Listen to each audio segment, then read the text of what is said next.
பாண்டிய நாட்டு தேவார தலங்களில் 7வது தலமும் 251 தேவார பாடல் பெற்ற தலமுமான பாம்பாறு ஆற்றங்கரை ஓரத்தில் இருக்கக்கூடிய ஊர் தான் திருப்புணவாயில், இல்லைன்னா திருப்புணவாசல்னு சொல்லுவாங்க. இது அறந்தாங்கி பக்கத்தில் இருக்குது.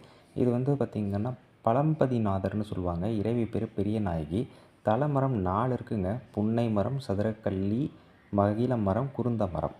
2ஆம் சுந்தரபாண்டியன் பாண்டிய நாட்டு கட்டடக்கலையும் சோழ நாட்டு கட்டடக்கலையும் இணைத்து கட்டப்பட்ட கோவிலாக சொல்லப்படுது. இந்த கோவிலோட கருவறை, விமானம் எல்லாம் பெரியது. அதை விட பெரியது இந்த கோவிலில் உள்ள லிங்கம். அது சுற்றளவே பார்த்திங்கன்னா 82.5 அடி சொல்கிறாங்க. அதாவது உயரம் 9 அடி, சுற்றளவு 8.5 அடி, ஆவுடையாரோட சுற்றளவு 33 அடி, கோமுகை 3.5 அடி நீளம் சொல்கிறாங்க.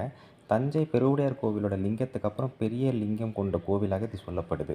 அதனால தான் பழமொழியிலே 3 முழமும் ஒரு சுற்று, 30 முழமும் ஒரு சுற்று அப்படின்னு குறிக்கப்பட்ட இந்த கோவில் மிகச் சிறப்பான கோவில்.